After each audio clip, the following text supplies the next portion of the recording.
اللہ کے سامنے کسی کی بڑائی نہیں چل سکتی۔ آپ غور کریں کہ دو بندے ایسے ہیں جن کو جنت کی خوشبو نہیں مل سکتی، جو جنت میں قدم نہیں رکھ سکتے۔ کون؟ ایک مشرک۔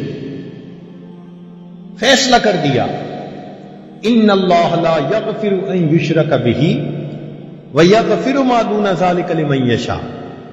اللہ تعالیٰ مشرک کو معاف نہیں کریں گے، اس کے سوا کوئی گناہ لے کر آئے گا چاہیں گے اللہ معاف کر دیں گے۔ اور ایک فرمایا حدیث پاک میں کہ لا يدخل الجنہ من کان فی قلبہ مثقال ذرۃ من کبر، جس کے دل میں ذرہ کے برابر بھی تکبر ہوگا وہ جنت میں نہیں داخل ہو سکے۔ نہ متکبر اور نہ متکبر کہتے ہیں جو اپنے کو بڑا سمجھے، اور مشرک کہتے ہیں جو مخلوق میں سے کسی کو بڑا سمجھے۔ بڑا سمجھتا ہے تو سجدے کرتا ہے نا۔ تو جس نے اپنے کو بڑا سمجھا اس پر بھی جہنم جنت حرام، اور جس نے مخلوق میں سے کسی کو بڑا سمجھا تو بڑا کون ہے؟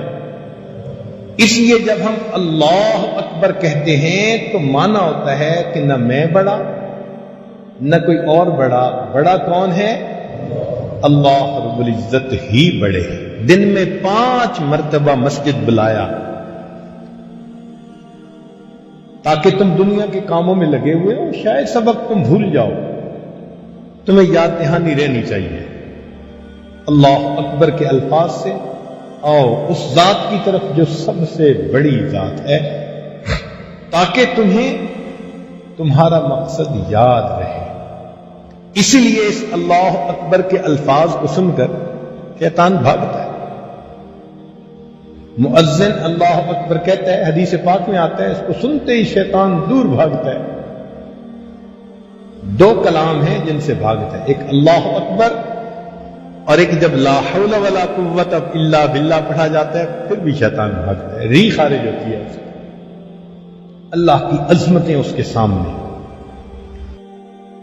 جو کچھ سنا گیا اللہ اس پر عمل کرنے والا اور آگے لوگوں تک پہنچانے والا بنائے۔